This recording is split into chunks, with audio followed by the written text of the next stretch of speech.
لو جوزك من النوع اللي مش بيهتم بيكي، بيتجاهلك، بينتقدك كتير، بيحاول يجرح في مشاعرك، حاولتي كتير معاه ان انتي تخليه يهتم بيكي، حاولتي كتير معاه ان هو تخليه يتكلم معاكي، يحس بمشاعرك، يفهمك، يقرب منك، لكنه بيستقل بالحاجات دي ويشوفها انها تفاهات، وان انتي مش من حقك ان انتي حد يهتم بيكي، مش من حقك ان انتي تعبري عن حزنك لما هو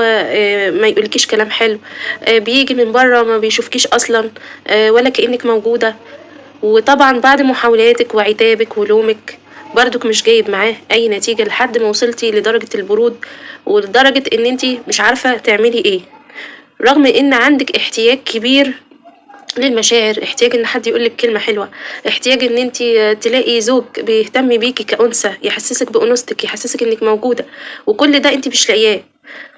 فهنا بتحسي إن أنتِ مجروحة، مجروحة في نفسِك وفي كرامتِك، مجروحة لإن أنتِ طلبتِ الاهتمام وما لقيتيهوش، ولقيتِ رد الفعل هو الانكسار، انكسار النفس والانتقاد والاستهانة بمشاعرِك. فتعالي أقول لِك على الخطوات اللي المهم أوي، أوي تعمليها عشان تخلّيه غصب عنه يهتم بيكِ. معاكِ الدكتورة هند عزت. ما تنسوش اللايك والاشتراك في القناة عشان يوصلكم كل جديد مني. أول نقطة خلّي بالِك منها، طالما الشخص اللي معاكِ، الزوج اللي معاكِ مش مهتم بيكِ ولُمتيه كتير واتكلمتِ معاه كتير وعاتبتيه كتير، خلص العتاب وخلص الكلام، دلوقتي بقى جه النقطة اللي أنتِ بأفعالِك بقى من غير كلام هترجّعيه ليكِ، عن طريق إن أنتِ بطّلي تشتكي، بطّلي من هنا ورايح تشتكي، لإن كل ما الشخص اللي قدّامِك ده أنتِ عرفتِ خلاص إن كل ما تطلبي منه اهتمام يتجاهل ويحس إن اللي أنتِ بتقوليه ده كلام هايف وتافه، فأنتِ من هنا ورايح بطّلي إن أنتِ تشتكي، وكل ما يسألِك عن حالِك وأي حد يسألِك عن حالِك أنا الحمد لله بخير وكويسة وتمام وزي الفل، مش ناقصني حاجة. مهم أوي يوصّلوا رسالة إن أنتِ فعلًا كويسة مش بس بالكلام، يعني كويسة وخلاص لأ، كمان في حياتِك، في قلبِك، في جواكِ، أنتِ حاسة إن أنتِ فعلًا كويسة، ده جاي من إحساس داخلي من جواكِ إن أنتِ كويسة. طب إزاي هابقى كويسة وأنا في شخص متجاهلني، مش بيدّيني اهتمام، مش بيدّيني حُب، مش بيدّيني احتياجاتي؟ في الحالة دي احتياجِك اشبعيه من جواكِ، اخلقي لنفسِك حياة، لمّا يلاقي الشخص ده زوجِك ده يلاقي إن في حياة أنتِ عايشاها جميلة ومستمتعة ومش موقّفة حياتِك عليه، والحياة ما بتقفش عند حد، هيندم جدًا إن هو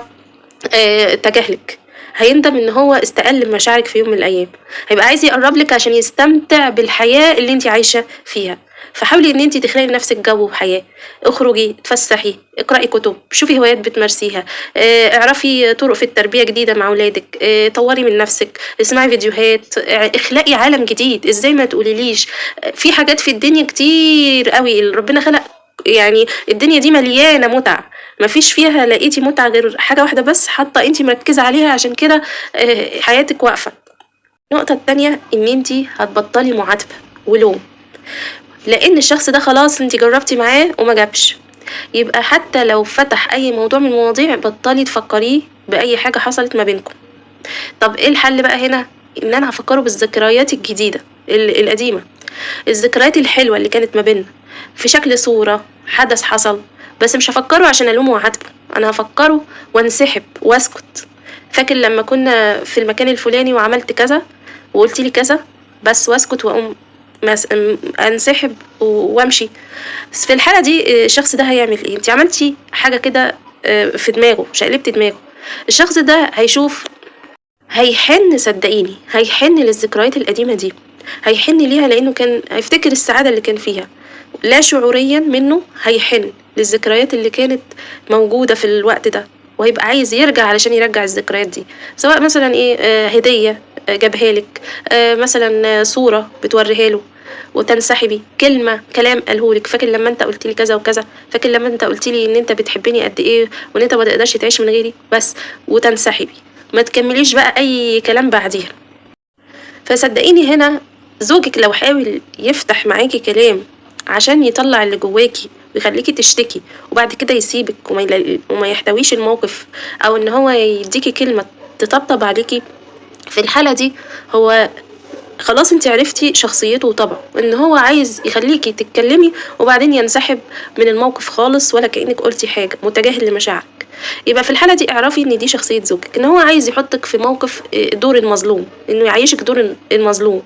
وإن هو يخلّيكِ تشتكي وتعيشي المشاعر السلبية دي وفجأة ينسحب بدون أي اهتمام وبدون أي كلمة منه. فلو أنتِ لقيتِ زوجِك من هذا النوع، اوعي تحطّي نَفْسِك في دور المظلوم تاني، اوعي تحطّي نَفْسِك إن أنتِ تبوحي له بكل المشاعر السلبية تجاهه، طالما مش هتلاقي منّه إنه يحتوي، أو طالما مش هتلاقي إن هو هيطبطب على مشاعرِك، عشان أنتِ هتتعبي أكتر، وهيزيد احتياجِك أكتر، وهتتعلقي بيه أكتر. الخطوة التالتة بقى وهو عايزاكِ تهتمي بالمظهر. لو أنتِ بتهتمي بالمظهر أوي اهتمي مرتين، ضِعف اللي أنتِ بتهتمي بيه، يعني ضِعف اللي أنتِ بتهتمي بيه اهتمي أكتر وأكتر، غيّري أكتر وأكتر، عشان يعرف إن أنتِ كده عايشة مبسوطة، مهتمة بحالِك، مهتمة بنفسِك، مش شايف مثلًا إن هو طالما هو تجاهلِك يا عيني، أنتِ يا عيني بُصّي بقيتِ عاملة إزاي، سمار تحت عينيكِ ووشِّك بقى دِبِل وحالتِك بقت حالة من غيره.